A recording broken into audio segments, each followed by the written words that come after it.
Hola gente, quería decirles que se suscriban o denle like si les gustó el video para que más gente pueda ver mis videos. Esta historia no es mía, yo solo lo traduzco.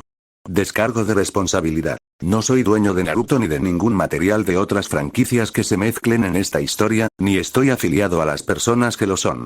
Saludos a los miembros del canal Miguel Ángel González-Q3K, Naitocore 2238, Víctor Gómez-H4Q, Eduard Ortiz 5353, Eduardervilla 904, Elegir un hombre es difícil 3570, Gokan 2345, Carlos Chan-XX5es, Roberto Vieira-VQ9es, César Alejandro de León 9626, Cristiano Arapi 6502, Jorge Luis Ocesa Mesa 7539, Chairman 8381, Fernando Elbert Altamiranobu 6365, Anubis _ 1771, Matatavi Bravo 7589, Ruiz Gutiérrez Frederico Rubén 9521, Raúl Alvarado-DF6DW, Ayato-P5E, Rolando López 255,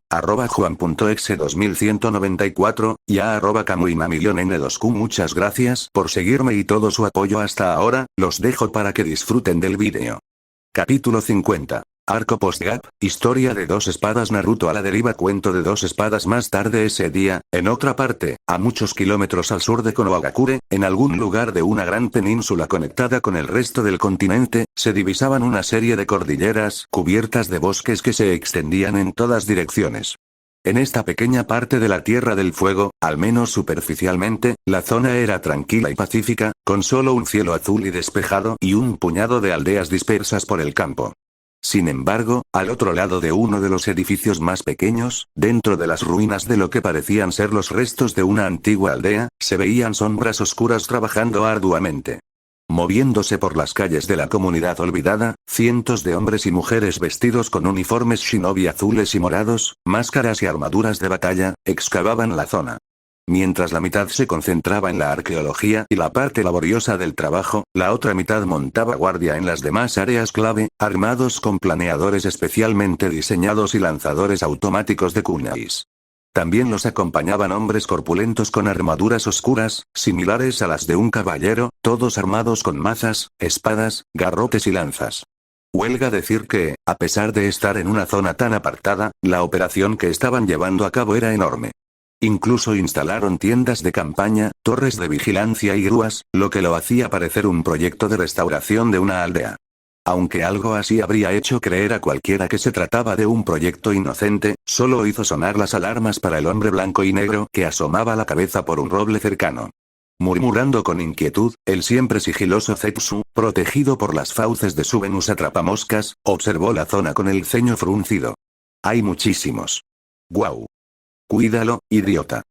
Espetó el negro con irritación, estirando la cabeza para observar las montañas. ¿Recuerda a qué vinimos? Sí, te escucho, respondió perezosamente la mitad lenta y blanca, permitiendo que su otra mitad tomara el control de la situación. Las mandíbulas de la trampa para moscas se cerraron a su alrededor, lo que permitió que el miembro de Akatsuki se escabullera hacia la rama del árbol y desapareciera. Decidido a observar más de cerca, el detective se adentró en la aldea excavando un túnel y avanzó hábilmente sin encontrar obstáculos ni baches. Utilizando sus capacidades sensoriales, el espía pronto se encontró enterrado en la montaña tras el enorme santuario de la aldea, moviéndose en la oscuridad durante un par de minutos y finalmente asomando la cabeza en lo que solo podría describirse como el templo de la perdición de Indiana Jones. Encaramado en una cornisa cerca del techo, Zetsu parpadeó varias veces mientras observaba la enorme cámara, que obviamente era el corazón de las operaciones de la siniestra organización. Con docenas de shinobi y guardias armados deambulando, ya sea vigilando o ayudando en la excavación, el miembro de Akatsuki comenzó a evaluar a qué se enfrentaba. No solo había estatuas por todas partes, sino también pasarelas, pilares bellamente tallados, pinturas murales, plataformas y altares, todo lo cual parecía anterior a cualquier arquitectura o sociedad con la que el espía estuviera familiarizado. Sin duda, fue una sorpresa para el excavador blanco y negro, quien decidió permanecer donde estaba para no llamar la atención. Mientras observaba la enorme sala desde su balcón, con la cabeza asomando como una víctima semienterrada, el hombre divisó una figura vestida de forma diferente a la del resto de los trabajadores que subían las escaleras al fondo de la cueva. Siguiendo visualmente a la mujer de la capa y la armadura azul, vio a la guardia acercarse al enorme altar custodiado por dos estatuas en ruinas que representaban deidades antiguas. Allí, un grupo de hombres con uniformes shinobi morados trabajaba incansablemente para abrir la puerta. Desafortunadamente, para su disgusto y desesperación, no lograron que la cosa se moviera. Verlos luchando por abrir la carcasa de piedra hizo que la recién llegada frunciera el ceño con impaciencia. ¿Qué hacen, idiotas? Llevamos 2 días aquí atrapados, excavando entre rocas y caliza. ¿Aún no han abierto esa cosa?, preguntó el caballero rubio con un gruñido. El líder del escuadrón, que observaba desde la barrera, se giró hacia la mujer con expresión nerviosa, como si estuviera jugando. Lo intentamos, Lady Fugai. Pero la puerta está sellada con más fuerza que una trampa de acero. Creemos que está sujeta por algún tipo de sello. La noticia hizo que la teniente visitante se quejara. Oh, es perfecto. ¿Y ahora qué vamos a hacer? ¿Cantaré? ¿Recitaré alguna jerga ninja super secreta para abrirla? Su exasperación atrajo la atención de todos los shinobi que trabajaban en esa zona, y sus miradas ansiosas se posaron rápidamente en ella. El jefe dijo que vendría a ver cómo vamos. Si llega y esta cosa aún no está abierta, va. ¿A qué voy, Fugai? La tirada, interrumpida por la voz suave y serena, se congeló y se giró robóticamente. Al hacerlo, sus ojos, llenos de miedo, se posaron al instante en la pequeña figura encapuchada de su jefe, vestido de blanco, subiendo las escaleras acompañado de sus 2 lugartenientes de confianza, Temujin y Dosu. Los guardaespaldas, que se detuvieron en lo alto de las escaleras detrás del hombre, observaron atentamente cómo su líder cruzaba el altar y se detenía frente al problema en cuestión. Casi al instante, todos los hombres y mujeres de la zona, incluido Fugai, cayeron de rodillas e hicieron una reverencia. Iruko-sama, saludó la mujer con la cabeza agacha. Tras el saludo de su subordinado y del colectivo de trabajadores de la estación, el jefe avanzó. Entonces, exclamó el hombre vendado, observando con interés la gran y antigua puerta, ¿es esta la molesta y pequeña barrera que les impide acceder al contenido? Sí, mi señor. Llevamos horas intentando abrirla, pero no conseguimos que las puertas se muevan. Ni siquiera nuestros explosivos y equipo más potentes pueden abrirla, respondió el cruzado, nervioso. Creen que se mantiene cerrada mediante una poderosa técnica de sellado. Ya veo, rió Iruko, levantando el brazo y dejando caer la manga, revelando su mano pálida y fantasmal. No importa. Puertas como esta solo requieren una llave para abrirlas, y creo que tengo la herramienta perfecta para ello. En cuanto dijo eso, su mano se cubrió de metal negro y un resplandor verde enfermizo se desprendía de su brazo como el humo de una pira. Los soldados y trabajadores que rodeaban al pequeño shinobi observaban nerviosos como su jefe se acercaba a la barrera, sin saber qué planeaba hacer. Pero, justo antes de que alguien pudiera preguntarle cuáles eran sus intenciones, el enmascarado simplemente echó el puño hacia atrás y lo estrelló contra la puerta. Sus nudillos chocaron con una barrera rosada, que tomó la forma de un muro de escritura, que se hizo añicos bajo la fuerza del golpe, permitiendo que su puño atravesara la roca subyacente. En una enorme explosión de escombros y polvo, el obstáculo desapareció rápidamente. Observando la conmoción desde arriba, Zetsu levantó una ceja sorprendido. «Oh no. Buen golpe». «Ese no era un sello cualquiera», susurró el medio negro, también entrecerrando la mirada hacia el jefe. ¿Qué demonios hay dentro de esa cosa? Cuando la explosión finalmente se calmó, el grupo de espectadores atónitos se encontró contemplando lo que parecía un ataúd vacío y un armario con un solo estante, decorado con tallas de antiguos guerreros y demonios. Si bien las obras de arte eran impresionantes, no eran lo que le interesaba a Iruko, ni las reliquias que buscaba. La katana en la vaina negra que se encontraba en el marco frente a él era su objetivo final. Sonriendo al ver la hermosa arma, el jefe no tardó en extender la mano y recogerla. Sin importarle siquiera si el antiguo almacén era una trampa, Iruko sacó la espada rápidamente y se dio la vuelta, sosteniéndola con ambas manos como si fuera la cosa más delicada del mundo. ¡Caramba! El arma era tan única e impecable en su diseño que incluso Temujin y Dosu la habían absorbido por completo. Toda precaución se fue espectacularmente por el viento cuando Iruko agarró la empuñadura del arma y la sacó de su funda. El sonido metálico que emitió rebotó en cada pared dentro de la cueva. La espada era verdaderamente magnética. No solo lucía un pomo, guarda y clavijas dorados decorados que sujetaban el terciopelo negro de la empuñadura, sino que la hoja también era admirable. Sin embargo, a diferencia de la plata pulida que a menudo se veía en espadas de diseño similar, la hoja era completamente negra, absorbiendo toda la luz que entraba en la recámara en lugar de reflejarla. Es más, el metal emitía un zumbido ominoso al ser sostenido por el líder de la organización, quien pasó los siguientes segundos admirando su artesanía. Hermoso, ¿verdad? Preguntó Iruko sin dirigirse a nadie en particular. Tragando saliva nerviosamente, Fugai se levantó de su puesto para ver mejor, al mismo tiempo que su mentor giraba la espada y pasaba el dedo por el lomo curvo. ¿Qué clase de espada es, maestro? Ella preguntó esto porque el arma emitía una vibración muy extraña y antinatural. Esto hizo que el caballero se sintiera muy incómodo, algo que normalmente no le pasaba simplemente mirando una herramienta destinada exclusivamente a la batalla. Iruko corrió entre dientes y extendió el arma para que todos los presentes la vieran, incluidos los trabajadores, quienes comenzaron a ponerse de pie. Esta, querida, es la última espada creada por uno de los dos más grandes espaderos del mundo antiguo, Sengo Muramasa. El hombre la apuntó hacia abajo, de modo que la punta tocó el suelo y el acero desvió la luz al cortar a su alrededor. Forjada durante los últimos años de los samuráis, esta arma fue diseñada con un solo propósito: ser el gran destructor. Parpadeando mientras lo miraba, Fugai pronto se unió a Temujin y Dosu. Los dos guerreros se sintieron atraídos por el arma legendaria que su maestro había sacado de su cripta. ¿En qué se diferencia esta espada de todas las demás que hemos visto?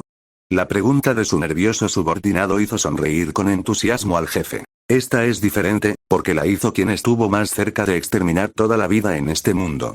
Al ver parpadear a su público, compuesto por numerosos miembros, al reunirse a su alrededor, el hombre del abrigo de cuello alto respiró hondo y se giró hacia un lado. Les contaré una historia. Hace miles de años, antes de la época del sabio de los 6 caminos, fundador del mundo shinobi, había dos herreros, Masamune y Muramasa. Ambos maestros indiscutibles de su oficio y considerados los mejores armeros de la historia, Muramasa un día retó a su amigo a ver quién podía fabricar una espada mejor. Ambos trabajaron incansablemente durante meses sobre hornos de brasas y yunques, y finalmente, cuando ambas espadas estuvieron terminadas, decidieron probar los resultados. La competencia consistía en que cada uno suspendiera su espada en un pequeño arroyo, con el filo hacia la corriente. Dosu, procesando las palabras de su maestro, levantó la vista sorprendido. Espera. Creo que ya he oído esta historia. La leyenda de Masamune y Muramasa, ¿verdad? Sí. Pero la versión que estás a punto de escuchar probablemente sea un poco diferente a la que probablemente conoces, continuó Iruko, sonriendo mientras seguía admirando el arma que sostenía.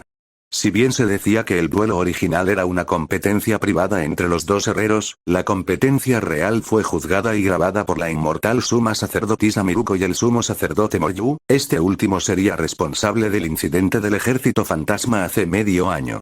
Aunque esta revelación asombró a la mayoría de los presentes, el líder no se inmutó en lo más mínimo ante las palabras de su relato y continuó adelante. Al comenzar la competición, Muramasa hundió su espada en el arroyo y cortó todo lo que pasaba a su paso: peces, hojas que fluían río abajo y hasta el aire que soplaba en su contra. Muy impresionado por el trabajo de su amigo, Masamune bajó entonces su espada, la Yawaraka Ite, manos tiernas, al arroyo junto a la de su colega. En lugar de cortar nada, rechazó las hojas, los peces y el aire que la hoja de Muramasa había cortado en dos. «¡Guau!», murmuró Fugai.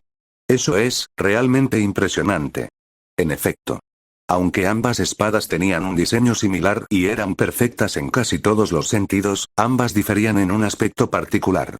Mientras que la espada de Muramasa no discriminaba a quien o que cortaba, la de Masamune se negaba a cortar nada indigno, reparaba todo lo dañado por la espada de Muramasa y era considerada la mejor de las dos armas. El resultado fue unánimemente acordado por el sacerdote y la sacerdotisa, y la espada de Masamune fue considerada la mejor espada de su clase, informó Iruko, sonriendo mientras blandía la katana en el aire antes de levantarla y mirarla hacia el centro y a lo lejos. Aunque el primero salió victorioso ese día, Masamune y Muramasa siguieron siendo mejores amigos y, satisfechos con el resultado, regresaron a casa.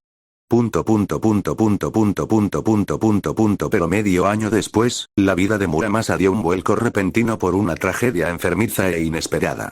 Verán, unos meses antes de su competencia junto al arroyo, el herrero había recibido el encargo de forjar una espada para el daimyo de su nación. Un hombre que creía que podría alcanzar el poder supremo y la iluminación al blandir una espada forjada por el gran arquitecto. Consumido por la idea de volverse invencible tras recibir el arma de Muramasa, el daimyo decidió visitar a la familia del buen herrero. Cuando Muramasa regresó a casa esa tarde después de una larga jornada de compras, encontró a sus hijos muertos y al daimyo, divirtiéndose con su esposa. En cuanto entró en su habitación, el señor declaró su invencibilidad y la mató delante de él, declaró Iruko, mirando a sus discípulos y viendo que la mayoría se estremecían al ver su mirada. Al escuchar esto, Temujin, normalmente silencioso, frunció el ceño profundamente, mientras que Dosu se encogió. Ignorando sus reacciones, Iruko continuó. Enfurecido, Muramasa masacró al daimyo y cayó en un abismo de miseria y desesperación. Masamune y sus amigos intentaron consolarlo por la pérdida de su familia, pero los rechazó y se aisló del mundo. Luego, tras varios meses de soledad, abandonó su tierra natal y vagó sin rumbo por el continente. El hombre de blanco encaró entonces a sus lugartenientes y bajó la espada a su costado. Consumido por el dolor y la pérdida, Muramasa ahogó sus penas en delirios y locura, mientras los recuerdos de su esposa e hijos lo sumían en una espiral descendente. Pronto llegó a la conclusión radical de que la humanidad y su civilización perfecta eran un cáncer para el universo, y tras juzgar al mundo por lo que era, buscó borrar de raíz a cada uno de ellos. Iruko sostuvo entonces el arma frente a él y sonrió al ver su filo. Muramasa tomó su espada y emprendió una cruzada sangrienta. En una sola noche, masacró brutalmente a un país entero y lo borró por completo de la existencia, matando a todo, desde humanos hasta demonios. Esto le llevó a bautizar esta espada, la misma con la que compitió contra Masamune, como Juuchi Yosamu, 10,000 noches frías. Fue un nombre que hizo que los ojos de Zetsu, que escuchaba atentamente, se abrieran de par en par donde estaba sentado, con la parte superior de su cuerpo sobresaliendo del suelo sobre el sitio de excavación. Fugai inclinó la cabeza hacia el ama. ¿Conquistó un país entero él solo? Sí. Y eso no es todo, dijo Iruko con una sonrisa entusiasta. En sus viajes por el mundo, Muramasa se topó con el creador de la caja de la felicidad definitiva, la misma que poseemos actualmente, y usó la entidad dentro de la caja para esclavizar a toda la población mundial. Todos los países y ejércitos cayeron ante su poder, hasta que solo su mejor amigo Masamune y un puñado de deidades quedaron para desafiarlo. Se libró una gran batalla entre Muramasa y Masamune, una lucha que distorsionó la superficie terrestre, cruzó el espacio y el tiempo, y transformó continentes enteros. Su batalla duró una semana entera, y cuando finalmente terminó, su mundo cambió para siempre. Naciones fueron derribadas, miles murieron en el conflicto, las estrellas se realinearon y todos los dioses y demonios del mundo fueron aniquilados, salvo unos pocos. Muramasa murió ese día, y cuando lo hizo, Masamune tomó la espada de su amigo y la selló, aquí, para nunca más ser vista. Bueno, el hombre miró la espada una vez más. Hasta hoy. Por supuesto. Procesando sus palabras con cuidado, Temujin notó una pequeña laguna en su relato y miró a su maestro con curiosidad. ¿Qué hay de la espada de Masamune? ¿Qué le pasó? Iruko se encogió de hombros. Algunos dicen que la destruyó. El hombre negó con la cabeza. No, no creo que hiciera algo así. Los registros del antiguo templo dicen que Masamune envolvió su katana a manos tiernas en metal negro del lejano norte, entregó su espada a un demonio cuervo y lo envió a vagar por la tierra como un vagabundo. Luego rió entre dientes ante ese pequeño fragmento de la historia. A menos que encuentres a un hombre con un cuervo al hombro moviéndose de un país a otro, entonces la espada bien podría considerarse perdida para siempre. Mientras todos admiraban el arma con asombro, Dosu avanzó con una mirada inquisitiva. Con un arma tan legendaria en tus manos, ¿podrás finalmente derrotar a Akatsuki y a las 5 grandes naciones, maestro? La pregunta provocó un gesto de negación con la cabeza del líder. Lamentablemente, no. Esta espada y su contraparte desaparecida no otorgan a sus usuarios poderes ni habilidades especiales. Es solo una espada encantada diseñada para matar espíritus, dioses y demonios por igual, cuya capacidad total solo depende de la habilidad de quien la empuña. Los ojos de Iruko brillaron de alegría. Sin embargo, esta arma tiene una ventaja. Al ser fabricada por un legendario herrero de una época ya pasada, el metal usado en esta espada es de la mejor calidad imaginable. Es irrompible. Bueno, supongo que esa es una ventaja, exclamó Dosu, sonriendo burlonamente al ver la espada brillar ante sus ojos. No hay duda al respecto. El maestro ciertamente sabe lo que quiere, dijo Fugai, sonriendo con picardía. Mientras admiraba la hoja de arriba abajo y la giraba ligeramente para comprender su diseño, Iruko entrecerró los ojos al ver, en el reflejo del acero, algo fuera de lugar en el sistema de cuevas que tenía detrás. Extendiendo y concentrando sus sentidos, el líder captó la señal de la presencia inesperada en la zona y, sonriendo con sorna bajo las vendas que le cubrían la boca, le dio la espalda, incluso mientras apretaba el arma con más fuerza. Fue una acción que captó la atención del siempre perspicaz Temujin. Tras la guerra que casi destruyó el planeta entero, todas las obras de Muramasa fueron catalogadas de malvadas. Pronto se difundieron historias de cómo sus espadas enloquecían a quienes las usaban si alguien intentaba usarlas, y que la exposición prolongada a cualquiera de sus creaciones provocaba el suicidio. Pero, claro, esos son solo mitos inventados por quienes lucharon contra él durante la guerra final. Entonces una sonrisa enfermiza se formó en el rostro del jefe mientras ajustaba su agarre con una rápida flexión de sus dedos. Ah, y como la fuerza de la espada depende de la fuerza del usuario, en mis manos, comenzó Iruko en voz baja, antes de que un extraño chakra verde radiactivo comenzara a irradiar de su brazo. La visión del aura Gelel hizo que todos en la zona levantaran la vista alarmados antes de que, con un solo movimiento fluido, el hombre de blanco girara y lanzara un ataque diagonal ascendente. En un destello de luz cegadora, una enorme ráfaga verde en forma de media luna fue lanzada desde la espada, que se disparó hacia la pared de la cueva a una velocidad cegadora y la cortó como si fuera mantequilla. Zetsu ni siquiera tuvo tiempo de reaccionar cuando su cuerpo se partió inesperadamente en dos cuando el ataque de chakra impactó contra la pared de la cueva, derribándolo al suelo con los escombros. Toda la cámara se estremeció cuando la sección de piedra se derrumbó bajo la fuerza precisa de la explosión, esparciendo escombros y polvo por todas partes. Cuando el temblor finalmente cesó, dejó una enorme pila de rocas al pie del edificio dañado, y junto a ella a un espía herido. Aunque el repentino ataque desconcertó a todos los que estaban en el área, Iruko simplemente se rió de su éxito. Se convierte en el arma definitiva, concluyó orgulloso el macho albino. Cuando finalmente el humo se disipó, se reveló el resultado completo del ataque. Entre la pila de rocas, la mitad superior del cuerpo de Zetsu, la Venus atrapamoscas, la capa y todo lo demás, yacía despatarrado bajo los escombros, temblando de pies a cabeza. La mitad blanca lanzó un grito de dolor mientras arañaba el suelo, segundos antes de que ambos expulsaran sangre. Mientras el blanco tosía sangre blanca, el negro tosía sangre de su color respectivo, dejando un charco de dos colores en el suelo frente a ellos. ¡Ay! ¿Qué demonios fue eso?, gritó el Zetsu blanco, incapaz de contener el dolor punzante que lo alcanzaba. ¿Cómo supo que estábamos aquí? Nos vio, respondió el mitad negro, antes de toser más fluidos corporales y gruñir de agonía. ¿De verdad me hirió? Mientras yacía allí, escarbando el suelo con sus dedos negros, solo un pensamiento cruzó por sus manos. Así que es verdad. Esa es la espada del gran Sengo Muramasa. Y él había pensado que ese hombre era solo una leyenda. Sin embargo, muchas leyendas de su tiempo habían nacido de la verdad, y a juzgar por cómo ahora se desangraba en el suelo o al fondo de un abismo, Zetsu estaba convencido de que esta leyenda era tan cierta como todas las demás. Antes de que el guerrero pudiera hacer algo para intentar escapar, un dolor agudo los golpeó en la columna y los inmovilizó contra el suelo cuando Iruko se teletransportó justo al lado del espía lisiado y les clavó la espada en la espalda. Tras otro grito del espía de Akatsuki, el jefe miró con lascivia al asesino de aspecto extraño e inclinó la cabeza con curiosidad. Vaya, vaya, vaya, ¿qué tenemos aquí?, dijo el individuo de cabello blanco, con una sonrisa que se dibujaba a través de las vendas que le cubrían la boca, mientras sus subordinados, incluidos Temujin, Dosu y Fugai, se reunían tras él. ¿Eres el Zetsu de Akatsuki? ¿El espía y recolector de información número 1 del grupo? Idan me contó mucho sobre ti. Siguiendo sujetando la katana con fuerza, el hombre de la gabardina se arrodilló junto al herido y le sonrió con suficiencia.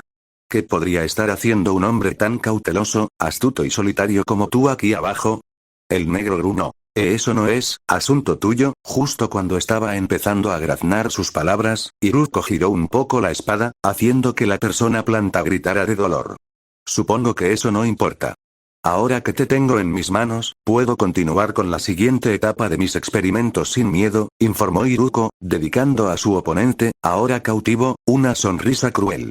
Considerando lo único que eres, estoy seguro de que tú y tu amigo tienen secretos muy interesantes escondidos en su ADN que me gustaría rescatar para mis propios fines. Una risita escapó de sus labios mientras el espía, que estaba compuesto por 2 personas, miraba con odio al jefe de la organización. Esto es tan emocionante. ¡Qué ganas de empezar! Continuará, nota del autor. Hola a todos.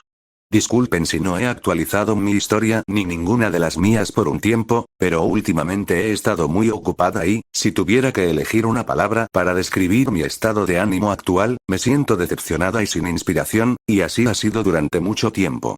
Estoy más ocupada que molesta, no se preocupen, no sufro de depresión ni nada, y mi ánimo para escribir ha decaído un poco. Como dije en mi último capítulo, he estado ocupada con otras cosas. Trabajando en encargos, estudiando y ayudando a mis amigos con sus historias.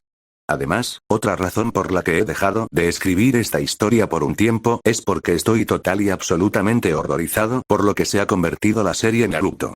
Como seguramente todos saben, el manga de Naruto terminó hace unos meses y, si soy completamente honesto, odio absolutamente lo que el autor hizo con el final y lo que continúa haciendo con la serie. Pensé que todo había terminado.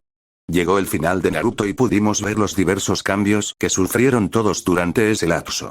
Pero, como seguro que algunos estarán de acuerdo, o no, dependiendo de su opinión sobre el capítulo 700, el final fue absolutamente impactante. Comencemos con lo malo y lo obvio en mi reseña del capítulo final del canon de Naruto. El capítulo 700 del manga de Naruto fue solo un festival de barcos masivo que careció de toda satisfacción, con personajes emparejados a diestra y siniestra, aunque suene hipócrita de mi parte considerando que estoy escribiendo un harem de Naruto, esta es solo mi opinión y, en verdad, el género del harem es uno de mis favoritos en la larga lista de géneros de anime. Han sucedido cosas en la historia sin explicación, una vez que personajes respetados han sido masacrados y reducidos a tamaño, la tecnología y la cultura del mundo han mutado fuera de control, y ha habido tantos cambios y cosas hechas en ese capítulo con las que simplemente no puedo estar de acuerdo o que me gusten. El tema principal que se desarrolló con el final de Naruto es que los personajes se emparejaron, como es de esperar de una serie con tantos personajes diversos e interesantes con diferentes relaciones. Pero me pregunto, ¿era realmente necesario? ¿De verdad necesitábamos ver a todos estos personajes emparejados? Puedo esperar un par de ellos. Shikamaru / Temari, quizás. Ino / Sai, ja. Ni hablar. Choji / Karui. Bueno, un par de ellos me los creo. Pero este último fue tan inesperado que no puedo concebirlos juntos de otra manera que no sea como compañeros de trabajo.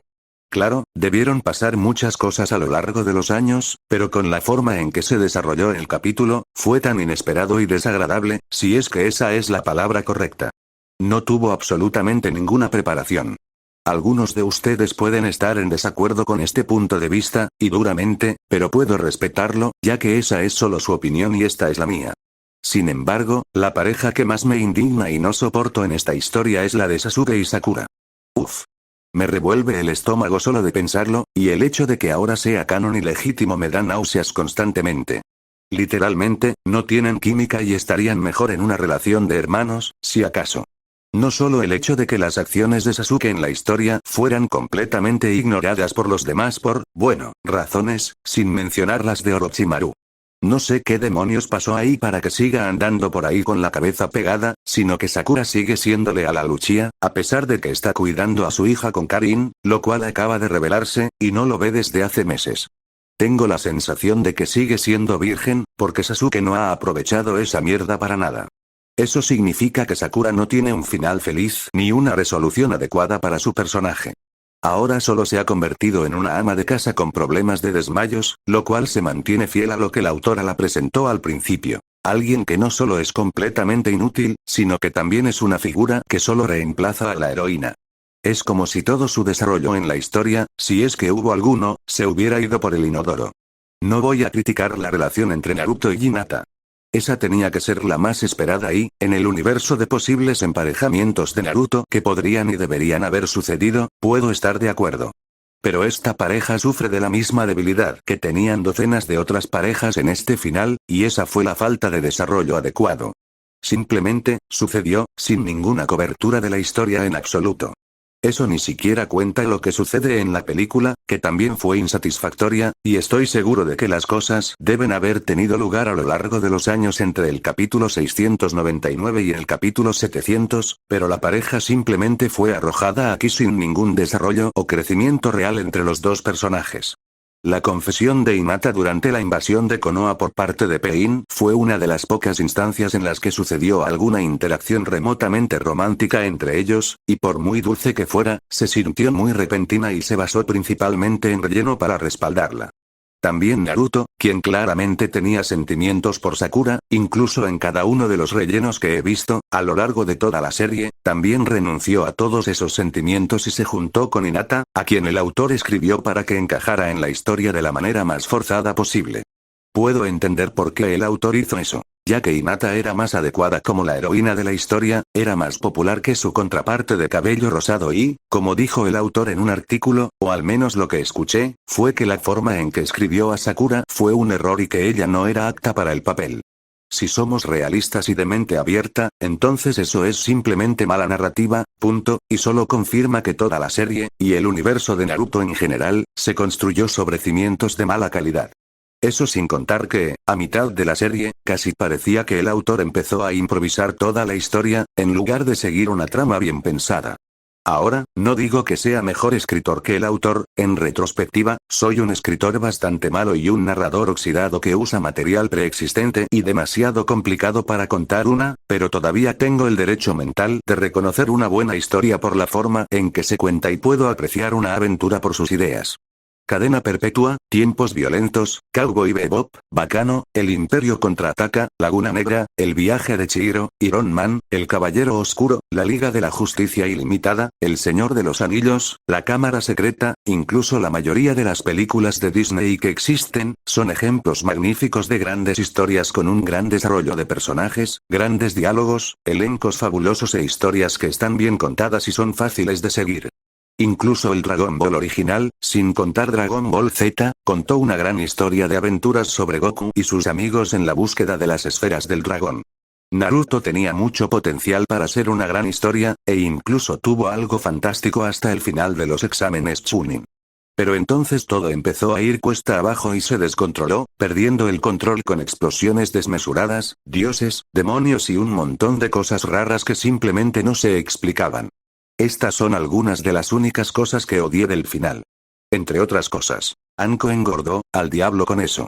Los diseños y personalidades de los niños eran terribles y aburridos. Sasuke sigue vivo, esperaba que al menos Naruto o Sasuke murieran, o ambos, lo cual habría sido mejor. Konoha tiene una urbanización masiva y moderna similar a Tokio en el fondo. Naruto tardó una cantidad incontable de años en convertirse en Hokage, mientras que Gaara tardó 2 o 3 años en convertirse en Kazekage, y el tipo no tenía los poderes divinos que Naruto tiene ahora. El hecho de que Naruto y Sasuke obtuvieran aumentos de poder tan masivos de su lucha en la guerra, y un montón de otras cosas que simplemente me estoy cansando de escribir ahora mismo. Sin embargo, las cosas que me gustaron se destacan. Rock Lee no ha cambiado, Naruto y Hinata se juntaron, Naruto se convirtió en Hokage, que debería haber sido el punto de toda la historia, que creo que lo fue, y. Eso es todo. Personalmente, boicotearé la continuación de Naruto después del capítulo 700, porque ya tengo suficientes problemas para implementar todo lo que ha hecho el autor, integrarlo en mi fanfiction y que todo funcione. Ya tengo un plan escrito para terminar Drifting y, como prometí, lo terminaré lo mejor que pueda. Al menos voy a intentar terminarlo. Tengo todo escrito. La historia completa. Solo necesito convertirla en capítulos. Si hay una aventura épica que estoy llevando a cabo hasta el final, es esta. Así que no la abandonaré. He llegado demasiado lejos como para detenerme ahora. Una vez que termine, me retiro de la comunidad de fanfiction. Aunque odié el final del canon de Naruto, me gustó mucho el final escrito por la Dict. El final de Naruto / Sakura que escribió fue perfecto, y uno que hubiera preferido ver incluido en el canon. No solo hace que los dos personajes que más desarrollo y tiempo pasaron juntos terminen juntos, sino que también excluye a todos los demás personajes, dejando que el público decida qué les sucede, lo cual es perfecto para escritores de fanfiction como yo. El final fue abierto y le doy un 10 sobre 10. En fin, con este capítulo, la trama de Drifting se ha abierto. Mientras Akatsuki busca activamente la paz bajo Pain mediante el uso de las bestias con cola, Iruko busca el poder supremo, la piedra angular de cualquier gran aventura y acción. Y parece que ha encontrado la espada que rivaliza con la legendaria espada de Naruto, el Yin del Yang de Naruto, y viceversa. Ahora ya conocen la historia del arma y tienen una idea de cómo evolucionará esta historia en los capítulos finales. Disculpen la brevedad, pero intentaré publicar una más extensa más adelante. También intentaré responder a todos los mensajes privados que pueda, pero dada mi disponibilidad limitada, será un proceso largo. Y quizás publique los limones como one-shots separados. Así que eso es algo que esperar con ilusión. Espero saber de ustedes pronto, en cuanto termine todo mi maldito trabajo. Ciao.